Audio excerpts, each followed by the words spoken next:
Balita mula sa lalawigan sa bawat rehiyon ng ating bayan. Dito sa Ang Pilipinas Ngayon.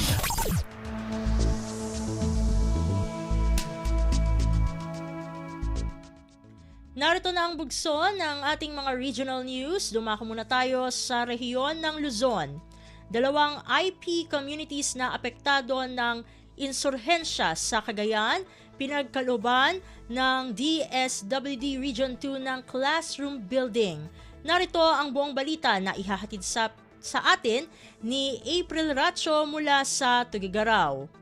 Saan na marigatan dagiti uubing kadagiti nasulin na kaluglugar iti sumagmamano pasot ti probinsya ti Cagayan kalpasan ngayon pa ima ti Department of Social Welfare and Development no DSWD Region 2 dagiti salida pagadalan kadagiti indigenous peoples no IP communities iti ili ti Santa Ana ken Gonzaga. Hindauluan ni DSWD Assistant Secretary for Inclusive, Sustainable, Peace and Special Concerns Arnel Garcia dagiti nagduma a seremonya babaan ti proyekto akapit bisig laban sa kahirapan, comprehensive and integrated delivery of social services wenno kalaisid payapa at masaganang pamayanan wenno pamana modality ti ahensya. Pinili dagiti benepisyaryo ti panangipasdek ti classroom building ti ayat da masulbaron ti parikot da iti edukasyon. Namo na masapol pay ngamin nga umuli dagiti ubing dagiti nangangato a banbantay ken lumasat iti paggatumeng a karayan tapno laang makadanon iti kaasgan na pagadalan. Tinaipasdek a proyekto iti sitio dumasag kasambalangan Santa Ana ket aggatad itingan nga ni 770,000 pesos kabayatan nga itimot na ipasdek iti sitio Bagsang Barangay Santa Clara iti ili ti Gonzaga ket nailata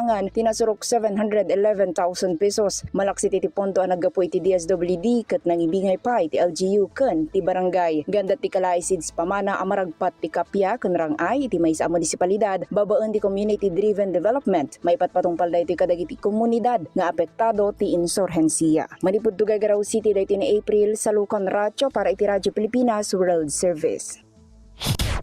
Balita mula sa lalawigan sa bawat rehiyon ng ating bayan. Dito sa Ang Pilipinas Ngayon.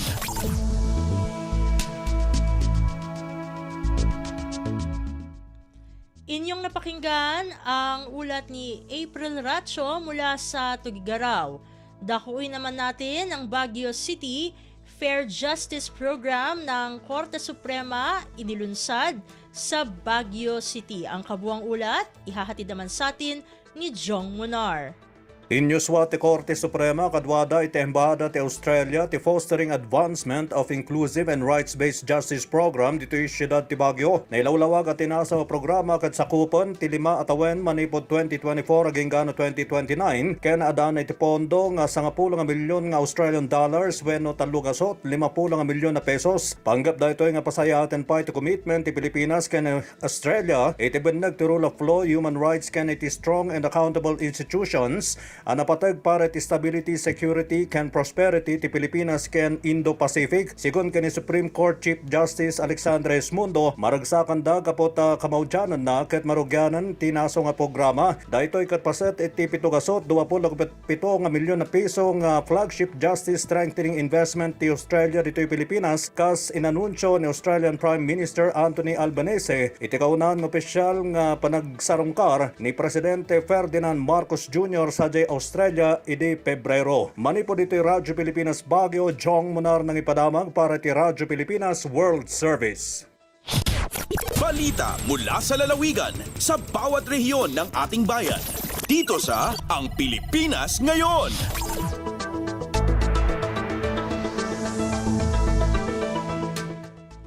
Inyong napakinggan ang ulat ni Jong Munar mula sa Baguio City. Puntahan naman natin ang Virac. 350,000 pisong halaga ng hinihinalang droga na samsam ng mga otoridad mula sa high-value target sa Masbate. Narito si Jan Tatad para sa balita.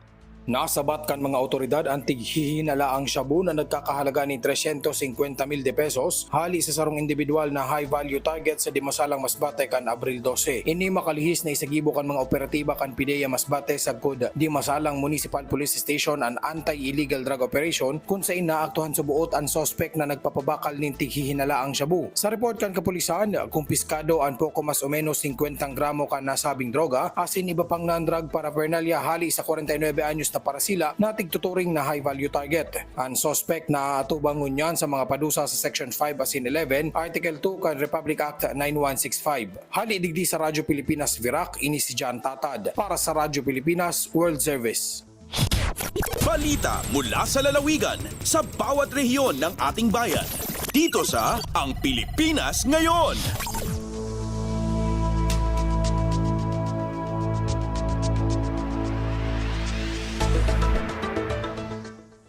Inyong napakinggan ang ulat ni John Tatad mula sa Virac. Dumako naman tayo sa rehiyon ng Kabisayaan. Ilang mga lokal na pamahalaan sa lalawigan ng Cebu patuloy pa ring ipinatutupad o magpapatupad ng suspensyon ng face-to-face classes dahil sa mataas na temperatura. Pakinggan ang kabuang ulat na ihahatid naman sa atin ni Carmel Matos Pedroza mula sa Cebu. Padayon gihapon niya kanselado ang face-to-face classes sa pipila ka mga local government units kun LGUs dinhi sa lalawigan sa Sugbo. Sa lungsod sa Minglanilla, gisunod gihapon ni ini kamanduan gikan ni Gobernador Gwendolyn Garcia nga ipadayon ang blended learning. Matod ni Mayor Rajiv Enad nga mga private schools nga buot mopatuman og face-to-face classes gikinahanglan nga mananghid sa lokal nga kamhanan sa lalawigan sa Sugbo. Gawas sa Minglanilla, nakipusab sa napatuman sa kanselasyon sa face-to-face classes ang dakbayan sa Talisay ug lungsod sa Cordova alang sa ilang mga publikong tunghaan. Samtang ang mga pribadong tunghaan sa lungsod sa Cordova mipabalik na sa ilang face-to-face classes sugod karong adlaw hangtod ugma Abril 16. Kini si Carmel Matos Pedroza para sa Radyo Pilipinas World Service. Balita mula sa lalawigan sa bawat rehiyon ng ating bayan. Dito sa Ang Pilipinas Ngayon.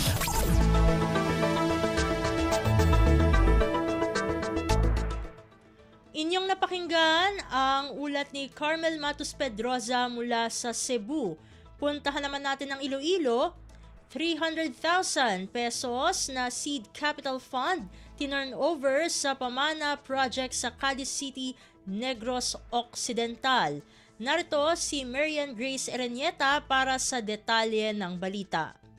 Nag-turnover sang Seed Capital Fund o kon SCF ang Department of Social Welfare and Development pinaagi sa Sustainable Livelihood Program sa isa ka asosasyon sa Cadiz City, Negros Occidental. Nagbaton sang 300,000 pesos ang Barangay Celestino Villasin Farmers Association o kon Basi Filfa sang Barangay Celestino Villasin, Cadiz City gikan sa DSWD SLP. Ang Basi Filfa nga may 20 ka miyembro kag ginorganisa sang 2018 ang nagpropose ang Goat Racing Livelihood Enterprise para sa third cycle sang payapa at masaganang pamayanan o kon Pamana Project. Sa una kag ikaduha nga cycle nagpatuman sang Motorcycle Parts Enterprise ang nasambit nga asosasyon. Ang Pamana isa ka framework sang gobyerno para sa kalinungan kag kauswagan kung sa diin isa ang DSWD sa mga ahensya nga nagasuporta sa inisyatibo pinaagi sa paghatag sang socio-economics projects kag iban pa nga intervention sa geographically isolated and disadvantaged areas kag conflict affected and vulnerable areas.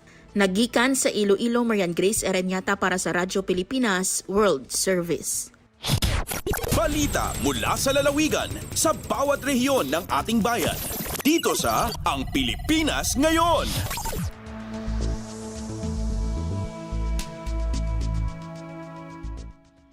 Inyong napakinggan ang ulat ni Marian Grace Erenieta mula sa Iloilo.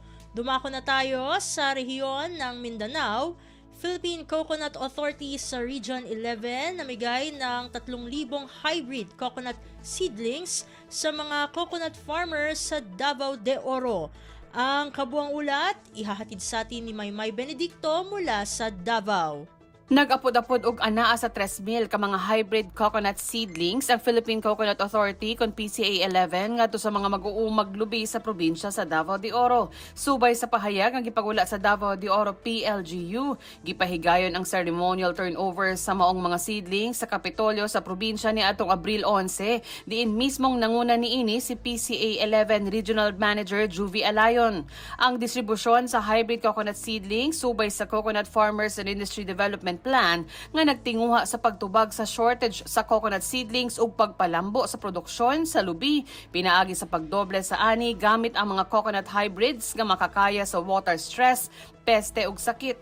Tungod niini dako ang pasalamat ni Davao de Oro Governor Dorothy Gonzaga ngadto sa PCA 11 nga padayong nagasuporta sa mga lakang para sa pagtabang sa mga coconut farmers ug pagpalambo sa industriya sa lubi sa probinsya. Atol sa aktibidad, tulo ka mga hybrid variety sa lubi ang gipang-apod-apod para sa mga mag-uuma sa mga lungsod sa Compostela, Mungkayo, Nabunturan, Mawab ug Montevista.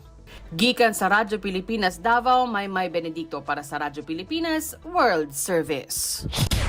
Balita mula sa lalawigan sa bawat rehiyon ng ating bayan. Dito sa Ang Pilipinas Ngayon.